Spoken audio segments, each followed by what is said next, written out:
उनको धन्यवाद के लिए। उन्होंने जिस तरह से नौकरी दी है बिहार के युवाओं को कि हर जाति धर्म के लोग सड़क पर उनके स्वागत के लिए खड़े हैं। तेजस्वी जी बिहार नहीं बल्कि पूरे हिंदुस्तान के लिए एक पहचान है। नहीं, कोई असर नहीं रहेगा। आप देख रहे हैं 12 बजे रात हो चाहे 2 बजे रात हो, भीड़ उसी प्रकार की रहती है। तेजस्वी एक सधे हुए लीडर के तरह, एक युवाओं के रहनुमा के तरह उभर करके सामने आ रहे हैं। बिहार के नेता प्रतिपक्ष तेजस्वी यादव इन दिनों न्याय यात्रा पर हैं। न्याय यात्रा शुरुआत 20 तारीख से हुई है और अब लगातार जो है रोड शो में तब्दील हो गया है। बता दें आपको कि तेजस्वी यादव कल भागलपुर पहुंचेंगे और उससे पहले हम भागलपुर में मौजूद हैं।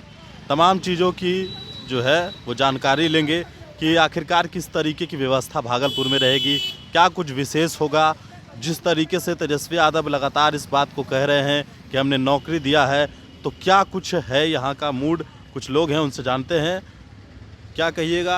जिस तरीके से रोड शो हो रहा है और जो जनता तेजस्वी यादव के प्रति स्नेह दिखा रही है, क्या लगता है आप लोग को? देखिए, यह स्पष्ट प्रतीत होता है जो तेजस्वी जी का टाइमिंग है, जो रूट है परिभ्रमण का बिहार में।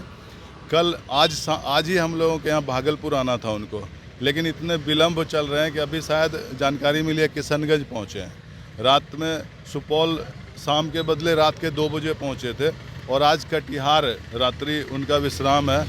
हमें लगता है 2-3 बजे से पहले कटिहार नहीं पहुँच पाएंगे। तो जो जनता का इतना स्नेह, पूरा हुजूम सड़क पर आके खड़ा है उनके स्वागत के लिए, उनको धन्यवाद के लिए। उन्होंने जिस तरह से नौकरी दी है बिहार के युवाओं को कि हर जाति धर्म के लोग सड़क पर उनके स्वागत के लिए खड़े हैं, तो निश्चित रूप से आगामी विधानसभा चुनाव में उनको मुख्यमंत्री जनता बनाने के पूरी तरह मूड में है। लोकसभा में क्या होगा? लोकसभा में भी 40 में 40 हम लोग बिहार में जीतेंगे तेजस्वी जी के काम के बदौलत। लेकिन सबसे बड़ा सवाल है, जिस तरीके से लगातार विपक्ष के द्वारा आरोप लगाया जा रहा है, उस पर भी तो सवाल खड़े हो रहे हैं। विपक्ष के पास और कुछ है नहीं। तेजस्वी जी ने काम करा। आपने देखा कि नरेंद्र मोदी ने कहा 2 करोड़ युवाओं को रोजगार देंगे और नौकरी देने के बजाय उनको छीनने का काम किया। वहीं तेजस्वी जी ने कहा था 2020 के विधानसभा चुनाव में कि हम पहले कैबिनेट में पहले कलम से रोजगार देंगे, लेकिन 10 सीट से हम लोग पीछे रह गए। सत्ता में एन प्रकार उन लोगों ने बेईमानी करके एनडीए के लोग सत्ता में काबिज हुए, नीतीश कुमार मुख्यमंत्री बने। लेकिन तेजस्वी जी लगातार कह रहे थे थके हुए मुख्यमंत्री, तो इनको काम वाम कुछ करना नहीं, मुख्यमंत्री बन के बैठना है।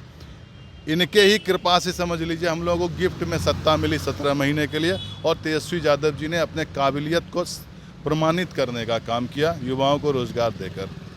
क्या कहिएगा तेजस्वी को लेकर? तेजस्वी जी बिहार नहीं बल्कि पूरे हिंदुस्तान के लिए एक पहचान है। तेजस्वी जी को आज के डेट में बहुत से रिपोर्टर जो है जोड़ देते हैं। कभी कभी बांकड़े साहब हैं बोले थे कि शरद पवार साहब भी थोड़ा बहुत इधर उधर हो जाते हैं, लेकिन तेजस्वी यादव जिस तरह से चल रहे हैं, हमको नहीं लगता है कि उसके लेवल का भी अभी कोई यहाँ माने हिंदुस्तान में नेता है। तेजस्वी जी का मुकाबला कहीं पर किसी से नहीं है।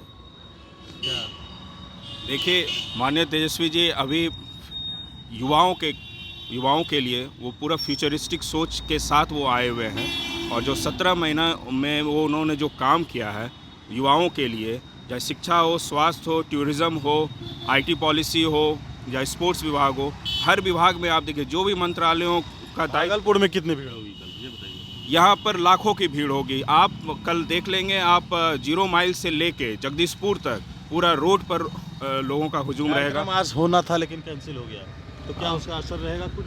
नहीं, कोई असर नहीं रहेगा। आप देख रहे हैं 12 बजे रात हो चाहे 2 बजे रात हो, भीड़ उसी प्रकार की रहती है और यहाँ की जनता इंतज़ार में है। कल भी इंतज़ार में थी कि आज आएंगे और आज भी इंतज़ार में वो सुबह आ जाएंगे और कोई उनके भीड़ में कोई अंतर नहीं पड़ेगा। क्या निश्चित तौर पे जो उत्साह से हम लोग उनके स्वागत का इंतज़ार कर रहे थे, उसमें कोई फ़र्क नहीं पड़ने वाला है। और जिस दास्ता से बिहार गुजर रहा था बेरोजगारी के आलम से, निश्चित रूप से तेजस्वी जी ने अपने 17 महीने के कार्यकाल में उसमें बहुत ही अच्छा काम किया और इसका परिणाम है कि हर जगह सड़क पर युवाओं की हुजूम यह बताने के लिए देखने को मिलेगी। निश्चित पूरे बिहार में देखने को मिल रही है। बखूबी मीडिया के भी लोग इस चीज़ को देख करके ये कहने के लिए बाध्य हैं कि तेजस्वी एक सधे हुए लीडर के तरह, एक युवाओं के रहनुमा के तरह उभर करके सामने आ रहे हैं। आप लोग बखूबी देख सकते हैं कि किस प्रकार युवाओं की भीड़ के कारण ही कार्यक्रम में विलंब हो रहा है। तेजस्वी जी को 26 फरवरी को भागलपुर आना था, लेकिन ये भीड़ के कारण तेजस्वी जी का कार्यक्रम एक दिन विलंब होकर 27 को भागलपुर में हो रहा है। और मैं छात्रावास में रहता हूँ, युवाओं के जुनून पे, जनता के उत्साह पे कोई फर्क नहीं पड़ा है। निश्चित रूप से कल भागलपुर में यह उमंग देखने को सभी को मिलेगा। धन्यवाद। चलिए बिल्कुल, तो देखिए तमाम हैं कार्यकर्ता हैं, नेता हैं आरजेडी के। देखने वाली बात होगी कल क्या होगा, लेकिन आज ही प्रोग्राम होना था, कैंसिल हुआ है, यह भी सवाल था। क्या कुछ कहा है, अब देखने वाला बात होगा कि आखिरकार जब तस्वीरें साफ होगी भागलपुर की तो उसमें क्या कुछ होगा। प्रेस फाउंडेशन के साथ नमस्कार।